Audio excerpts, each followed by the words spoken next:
ahead and get started. There may be some people who continue to come in. We know that traffic is always a little bit of a challenge for any event that starts. Because I want mainly for us to have time to really engage with the subject. That I'm very pleased that we're able to have 3 of the 4 authors for the USIP special report on graduate education and professional practice and international conflict analysis and resolution. And what I'm really hoping is that this is the beginning of a conversation, because I think that this is a subject that merits our time and attention, both as educators and interveners in conflict. What's the way that we can maximize the potential to help people learn and to share that learning about how to work and engage more productively with conflict. So I'm going to keep this introduction really brief, because what I really want is to have time for our speakers to talk, and their interest is in having lots of time for questions and conversation with all of you who come out tonight. We have, as I said, 3 of the 4 authors for the original report. We have David Smith, who is the National Education Outreach Officer at USIP. We have Craig Zelizer, who is currently the Associate Director of the Master of Arts program at Georgetown University.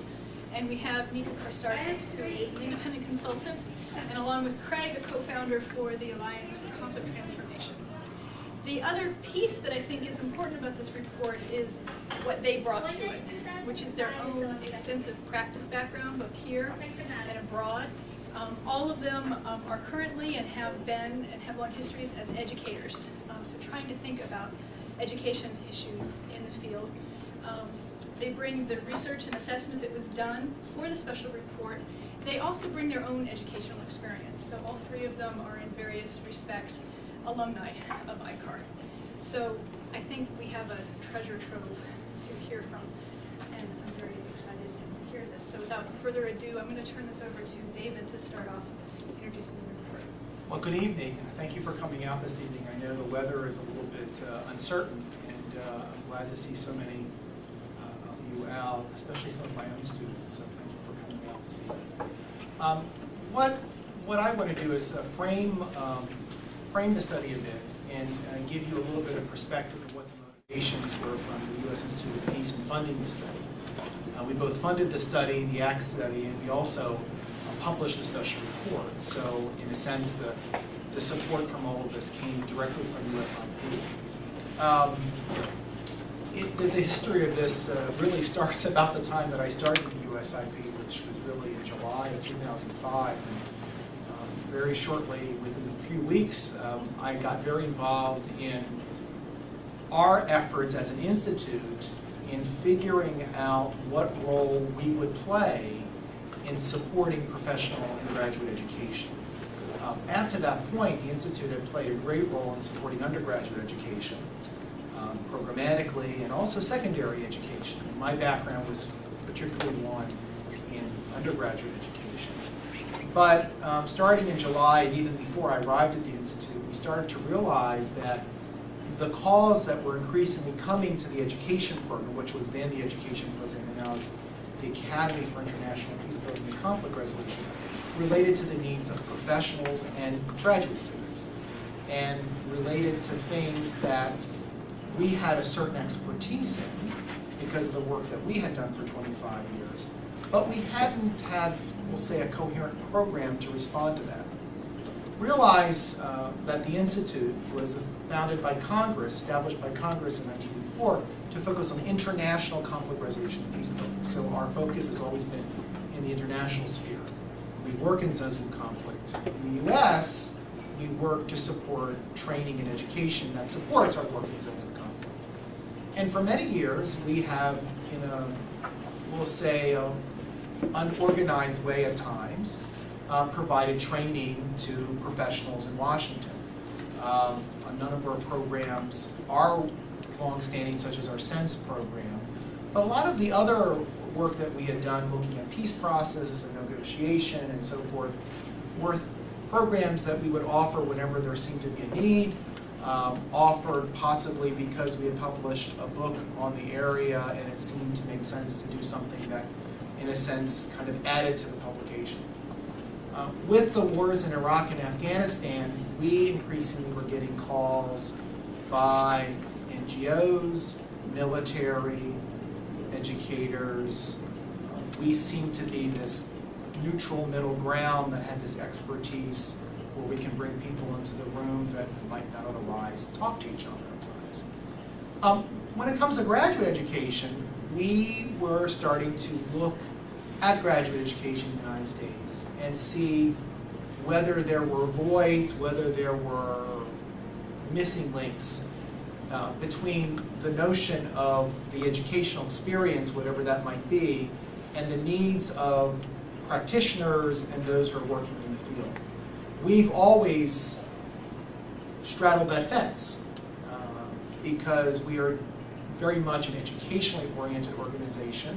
Many of my colleagues come from academia, and we're constantly working within academic circles.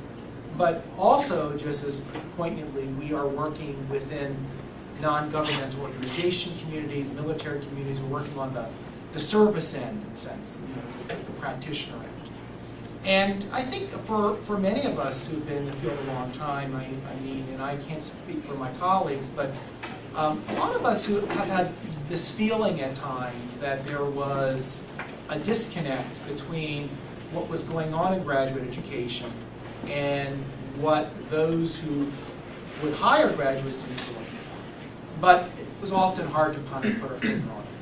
So in July of 2005, we decided as an institute that in light of all of the demands that are being made on us, we need to think about where our next step is going to be. And a way of assessing our next step was, first and foremost, to commission an organization, an entity that done some work on this, and assessing if there was a gap.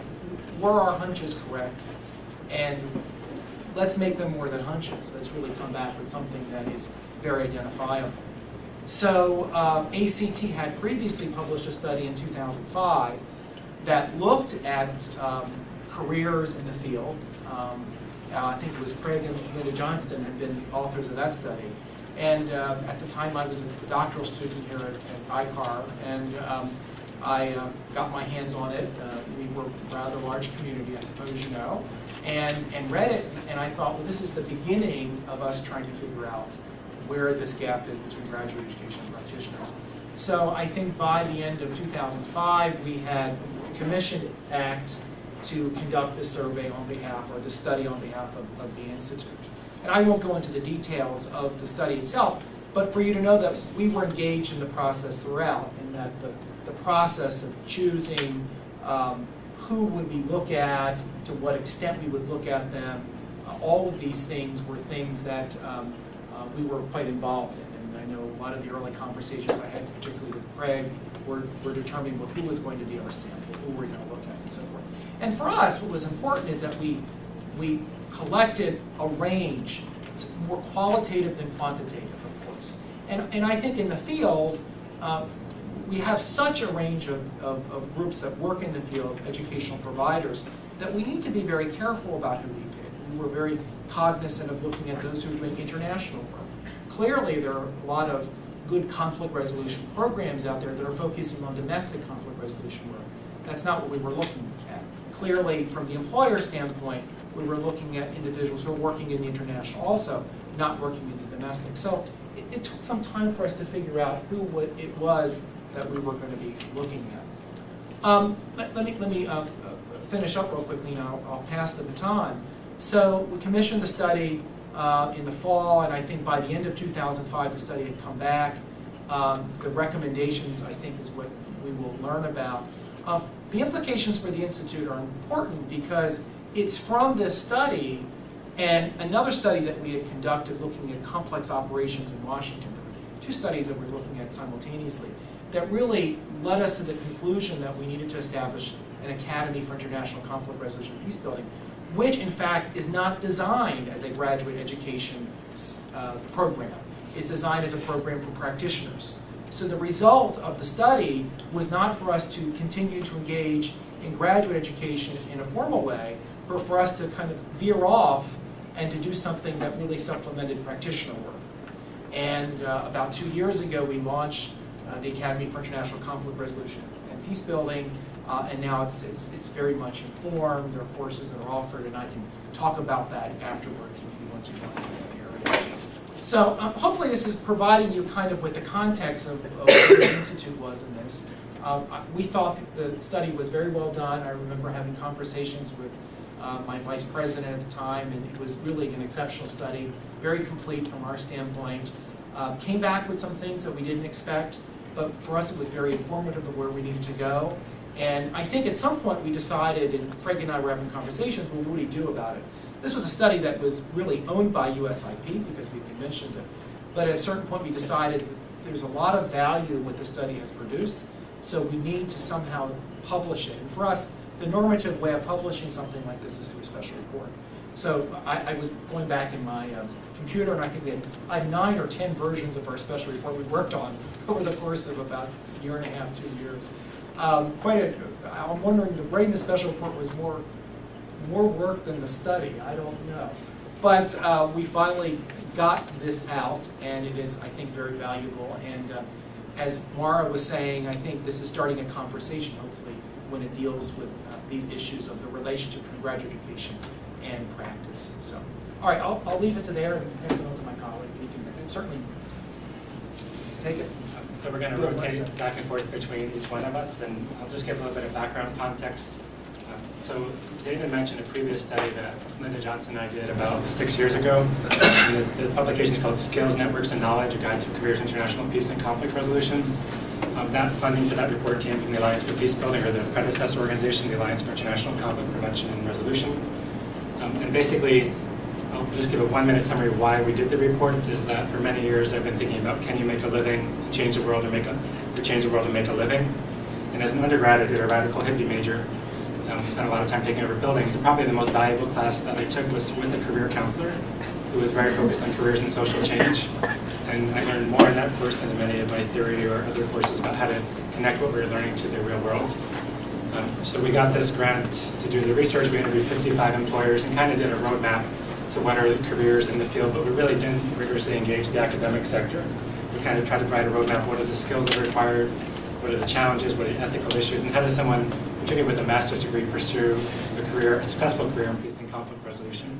So when USIP put out the call for doing this study, we were delighted to undertake it, and I did it with Nika Carstarphen, myself, and Robert Harris, who's not here tonight. And just a little bit of background, and there's handouts over there, and we can also email them to people. But the purpose of this study, as David said, was to kind of do a roadmap of exploring what is the potential gap or complementarity between graduate education and professional careers, primarily at the master's level, focused on U.S. institutions, but international peace and conflict resolution. So the background to this research is basically the ACT study, which you can access on the ACT website, the USIP study, then also we integrated just some of the informal findings we've had from 15 to 20 years of doing practice and research around this, and we all do a lot of career mentoring. The main questions we're just trying to figure out is what are programs teaching? I mean, it's as simple as that, because the field of conflict resolution, particularly international focus, is quite diverse. And trying to decide what are the core skills, knowledge, and abilities that programs are providing their students. Obviously, the question is, so people are coming out with graduate degrees in this field, do they get jobs? And what the programs are teaching, is that what employers desire? Is a big challenge. And if there is a gap, what can better be done to help students prepare for the job market? A couple of larger issues we want to say, and there's been some controversy over the report, so I'd say about 90% of the feedback we've got, which there's been a lot of feedback, said it's wonderful, insightful, I agree with everything you say. Some of the feedback, particularly from academics, has been extremely critical. And so the 3 kind of qualifying statements I think I would like to make on behalf of all of us is, one, that the challenge or the potential gap between graduate education and international peace and conflict resolution and employment is not specific to our field. It's something that's true of all of higher education. In any social science degree that someone pursues, or even law school or business school, coming out with a degree in a particular field doesn't often translate to the hard skills that employers want. So that's a qualifying statement. So there is a lot of critical feedback in the report, but it's not just in this field. And if anyone's been following some of the debate about higher education in the US, there's more and more reports coming out saying, what is the role of higher education? And are we producing graduates who are qualified for the needs of employers? So that's one thing. The other question is, what is the nature of higher education and the purpose? And that's really, there's an interesting report David just passed along from the Lumina Foundation about undergraduate education, which you can find online. It just came out recently. that's generating a lot of substantial And they debate. talk about graduate education. With rest of it. The other thing is, what is the role of higher education? So is it to provide professional training, so you get a master's degree and you can go out and get a job? Is to provide critical thinking skills, and then hopefully those thinking skills translate to the job market? Is to provide a set of professional skills? And we don't have the answer for that. That's something for each academic program and student and faculty member to decide. So that's kind of, and the third thing is there's a tremendous growth in conflict resolution, both on the academic and practitioner side. So there's a need to evaluate critically what are we doing as a field, and how do we evaluate what is a quality program versus what is not a quality program. And years ago I had someone say to me that he got nervous every time a new graduate program in conflict resolution or peace building was starting, because he felt like we were providing a large supply of people to go out in the job market, but was the demand there? And I would say that was 5 years ago. Now the number of academic programs has blossomed even more. So it's kind of a good business to be in these days. In terms of the USIP research, we won't go over too much of the methodology, but just basically in consultation with USIP, we picked 9 universities and 13 specific degree programs in the U.S. Some of them were primarily focused on international conflict resolution, other ones security studies with some conflict. And then we also interviewed 20 employers to try to get an explanation of what are they really seeking in master's level graduates. One flaw in the study is we didn't match employers directly to people graduating from specific programs. So we couldn't say, we interviewed this particular employer and we were able to match student or alum, graduate for graduate to their needs. So that's something that could be done in the future a little bit more rigorously. This is just the research pool. We did a lot of interviews. We talked to program directors, faculty, career counselors, alumni, current students. And what we basically tried to say is, what are academic programs among faculty? What are they claiming they're providing their students? What are current students saying they're getting? What do alumni say that what they got and what they wish they had received? What do employers say they wish that the graduates had? So that's kind of what we tried to map out. So I'm going to stand just because, and I am standing now. It's hard for me to sit and talk.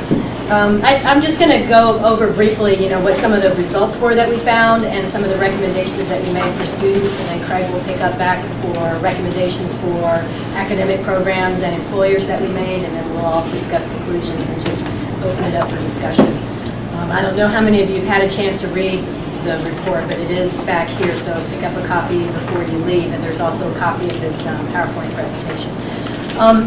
The first thing to match to see what academic programs were providing and what employers wanted, the way we did that is when we interviewed and did the surveys with the academic institutions, and I'll move out of the way so you can see this, is we asked things around, how many courses do you offer in different topic areas, and we had a list of topic areas as well that we asked faculty to rank things on, and that we asked the way conflict resolution and peace building is being done is mostly integrated throughout the organization, or the programs themselves are integrated with other sectors. And I think, and that we also had some criticisms for employers, and that's what this last point kind of points to, is that a lot of the employers, when we asked them about various skills, they would talk about the field as if all it was doing was providing training and mediation. And the reason I say that is, people would say things like, well, we don't really need people with degrees in that because we don't do a lot of mediation, and if we were to do that, we could just send one of our staff people to a 40-hour course. And more than one person from more than one organization said things like that. And so it really kind of said to us, one of the conclusions is that they don't really know the field. And the field, and that's partly just because the field, relative to other fields and disciplines, is still very young. And there's not a whole lot of advertising going on about what this field is. And the media has co-opted some of the language of the field. So they talk about facilitation, they talk about dialogue, they talk about mediation, when in fact most of the time when they're referring to world leaders doing any of those things, they're really talking about still the traditional power politics, shuttle diplomacy, and things of that nature. They're just using new terms to describe old behaviors. And so employers, I think, don't necessarily know what the field is about, and for that reason are not necessarily as, who jump on the bandwagon, I want to hire somebody with a degree in conflict conflict resolution yet. And I say yet because I work for a professor at American University. I helped develop their program. And when I was first writing the proposal for their program, the Peace and Conflict Resolution program there, my first year of doing that was running around to all the power politics faculty in the School of International Service, trying to get them to believe that, that the field was not just fluff. And I wrote an article about, tougher fluff, peace studies is a tougher fluff. And did a lot of, networking and schmoozing to try to explain what the field was, and that it wasn't just, tree huggers and flower power, and, although we embrace that, of course, but it's not just that.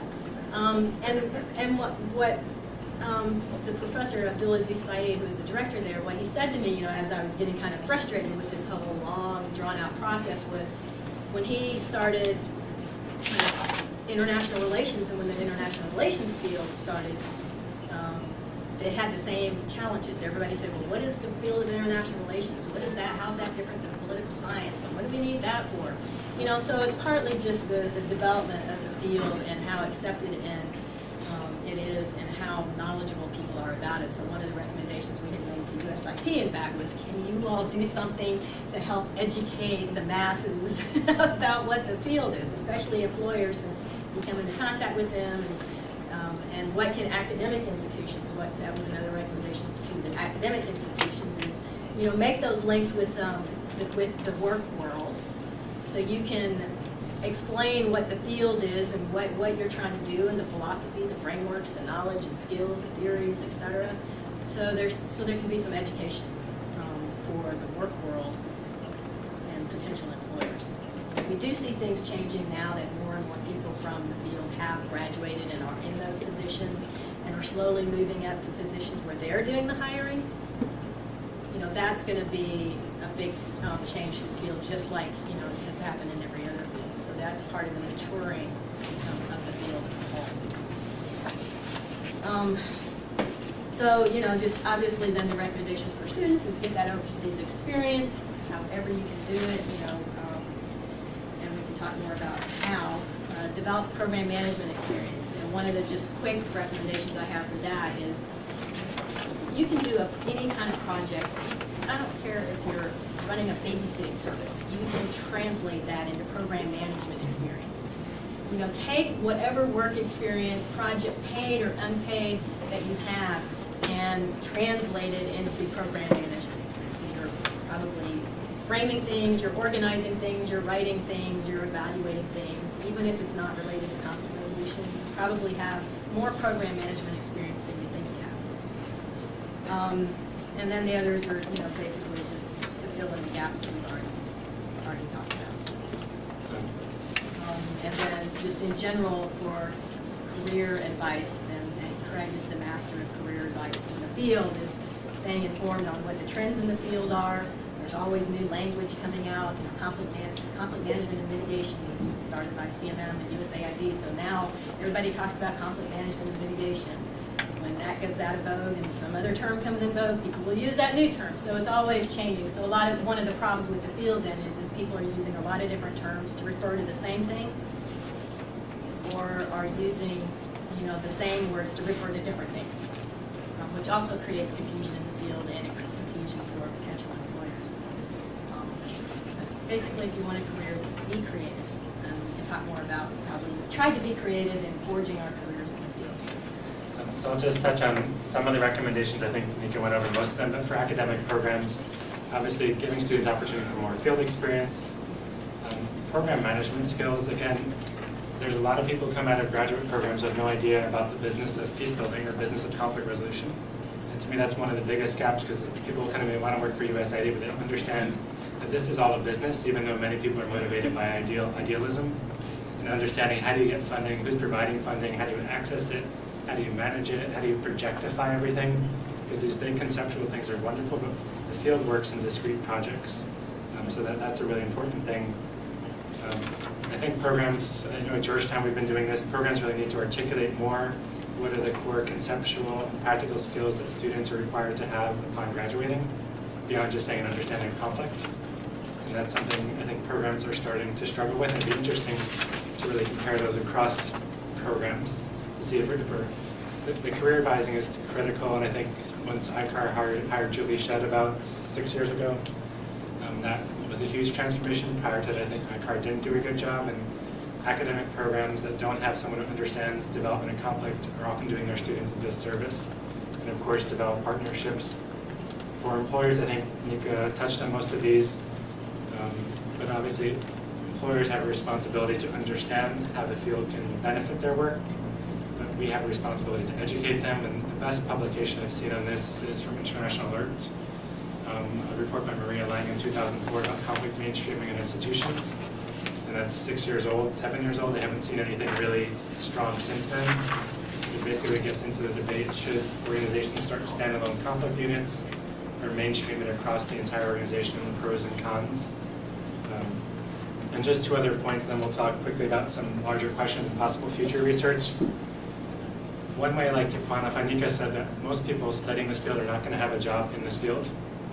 The way I like to quantify that, and I've asked one of my RAs to do this research, I haven't found it yet, but Interaction is the largest network of development and humanitarian organizations in the US, about 200 members. If you quantify their collective budgets on a yearly basis, I imagine it'd be $7 to $10 billion. A lot of interaction organizations are working on conflict and peace issues. Sometimes there's a terminology working in, on, and around conflict. So if you're working in conflict or around conflict means you're in a conflict region, not really addressing it. Working in conflict means you're working in a conflict region, you're kind of aware of it. And working on conflict means you're explicitly addressing the conflict aspect. So a lot of the work of interaction agencies is around conflict, sometimes in conflict, occasionally explicitly on conflict. Alliance for Peace Building, which is the main network of mostly US-based peace building organizations, about 60 members. And their collective budget is probably about $300 million. Because they haven't done the research. So if you just think about jobs, the jobs are not in conflict resolution. And it doesn't mean that this is not a useful degree, but the number one piece of advice I give to my students is that if you want to be, I'm talking master's level, if you want to be successful, a degree in conflict resolution is not going to get you a job, period. It's not. Just like a degree in international relations is not going to get you a job. I think what people have to do, at least, and based on the research, in my opinion, is that you have to root your expertise in a second sectoral area or geographic. So be an expert in conflict in gender, conflict in youth, conflict in sub-Saharan Africa. But if people come out with a generic conflict resolution degree, the number of students graduating from these programs is increasing. The number of jobs is growing, but not at the same level. So I think that's a really important thing. And again, the program management evaluation skills. Lots of people come out with theory. If you don't know how to translate that theory to real world situations, no one's going to hire you, or it's going to be difficult to get hired. So in terms of some larger questions or research, and a couple of things we wanted to talk about. One is the mainstreaming of conflict resolution skills happening in academic programs across sectors. And if mainstreaming is important, then what are the boundaries of where this field begins and ends? Because if we're mainstreaming into everything, then what's the difference between conflict and other sectors? And there needs to be more research on that, and intellectual debate about the boundaries of the field. There's an article I've been wanting to write, I just haven't had the time. So it's not just about mainstreaming conflict. Anybody coming out of a degree program, development, or international relations, you have to mainstream everything these days. So development, gender, youth, HIV, health. So how do you mainstream mainstreaming? Because no one's, because if you work in practice, it's like you're writing a proposal, doing a project, you have to check off the box for everything. It's impossible. So how do we have a generic framework